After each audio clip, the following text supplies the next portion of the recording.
ભારતીય જનતા પાર્ટીમાં 40 વર્ષનું યોગદાન શું આ વસ્તુને આપવા માટે કર્યું? મારી બેટી કયા માટે છેલ્લે કે હવે તમને ટિકિટ નથી દેવાની તો શું પેરાગોન જ ઘસવાના?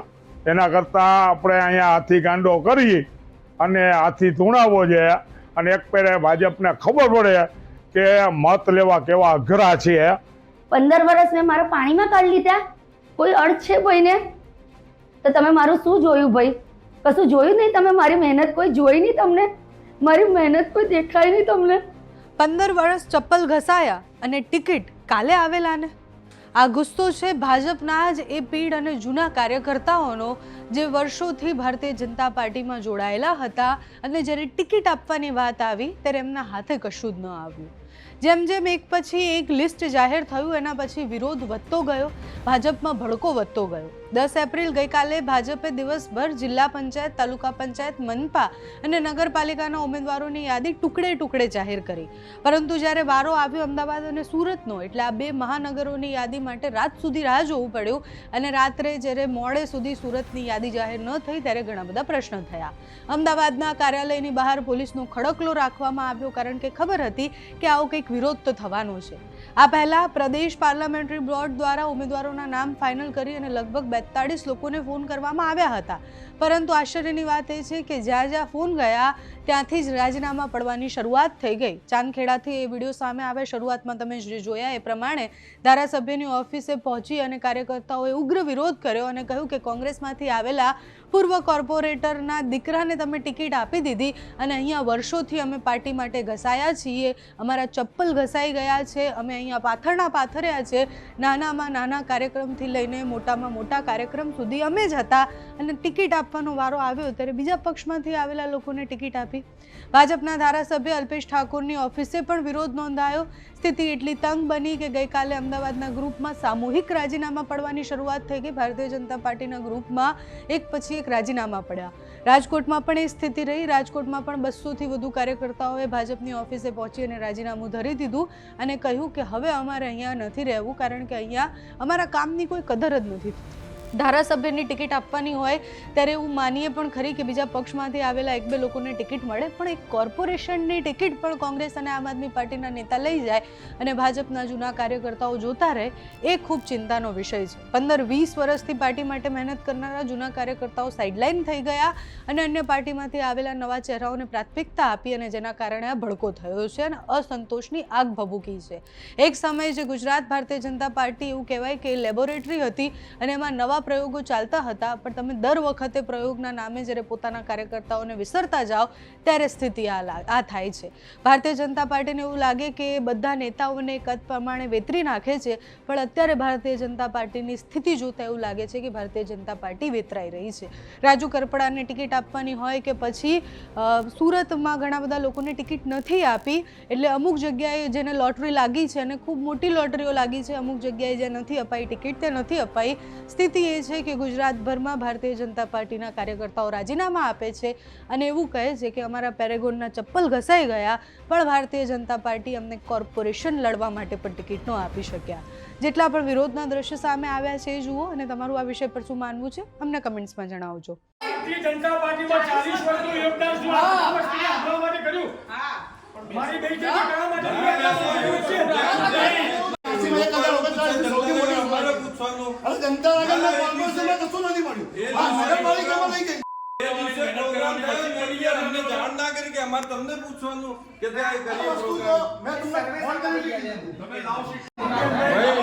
કોઈ તમારે તમે શાંતિને લાયક નથી, તમે કોઈ શાંતિને લાયક નથી,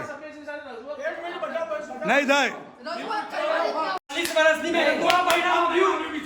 હાલમાં આ લોકોએ તંતમ અને ઉંમરનો જે કાયદો કર્યો એના અનુસંધાને મારે ચર્ચા થઈ અને ટિકિટમાં ના પાડી એટલે હું બસવામાં જોડાણું।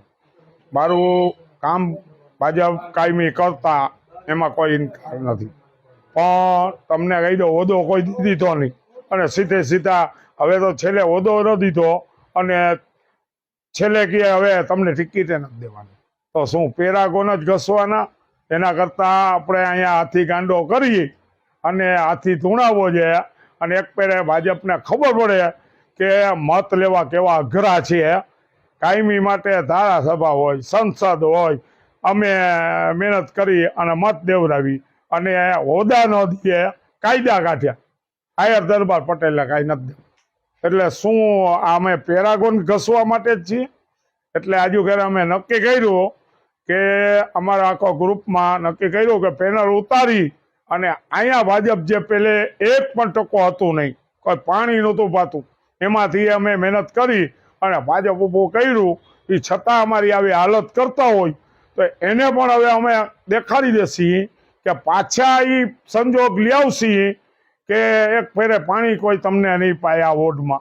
અમે 3 જણા કાલ ફોર્મ ભરી છીએ, કાર્યકર્તો અમારા 150 છે, આખો વિસ્તાર અમારો આમાં જ ભરી જાય. અમે જ્યાં ત્યાં એટલા માટે કે પબ્લિકની કાયમી સેવા કરતા આવી છીએ અમે, એટલે ભાજપ હતું.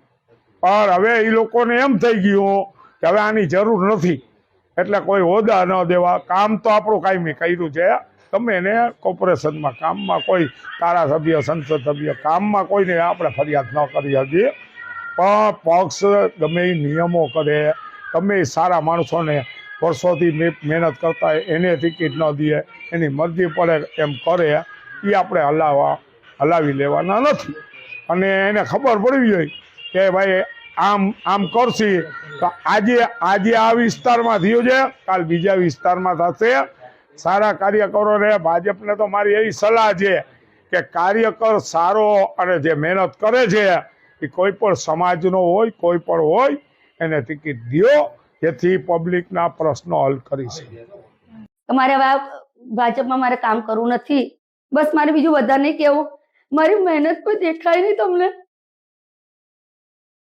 ગઈકાલે પરમ દિવસે સેન્સ પ્રક્રિયામાં વચમાં મેં ફોર્મ ભર્યું હતું ભાજપ મહિલા મોરચામાંથી. મેં કોર્પોરેટરની ટિકિટ માટે મેં માંગણી કરી હતી ભાઈ જોડે. મેં 5 નંબર વોર્ડમાં હું ઊભી હતી. એમાં મને લોકોએ ટિકિટની પહેલાં કીધું મને, હું 15 વર્ષથી હું આ સંસ્થામાં, હું 15 વર્ષથી હું આ ભાજપમાં કામ કરું છું.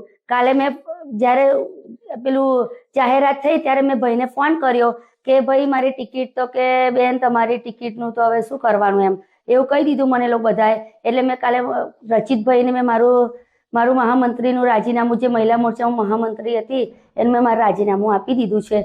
મેં 15 વર્ષથી કામ કરેલું કોઈ જણાયું નહીં ભાજપમાંથી કોઈ વ્યક્તિઓને, તો પછી હવે મારે કામ કરવાનો કોઈ અર્થ નહીં. અને જે બહેનો નથી આવતી, જે બહેનો મિટિંગ જ નથી ભરતી એકે વખત, કોઈ દિવસ એ બહેનોને તમે જોઈ છે? મોનાલી બહેનને તમે, શાહજને જોયા છે?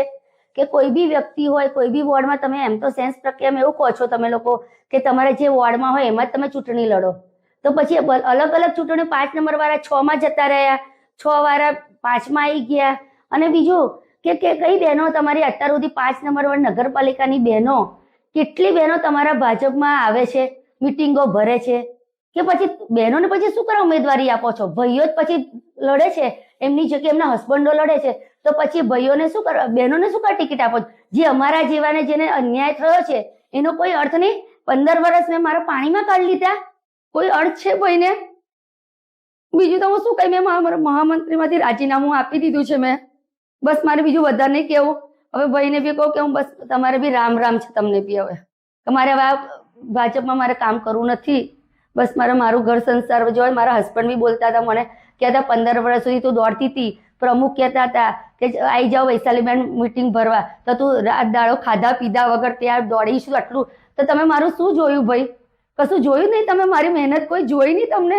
મારી મહેનત કોઈ દેખાય નહીં તમને? ભાજપમાં અમારી કોઈ વેલ્યુ થઈ નહીં, એટલા માટે અમારે ભાજપમાંથી કોંગ્રેસમાં જોડાવવું પડ્યું. કેટલા જણા જોડાયા? આશરે અમારું મરતોલી ગામ, બાજુનું ગામ મજ્જપુરા, એના પાટીદાર યુવાનો, ઠાકોર યુવાનો બધા અહીંયા કોંગ્રેસમાં જોડાયા છે.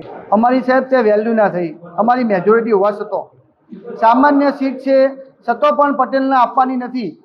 એના માટે અમારે આ પગલું ભરવું પડ્યું છે.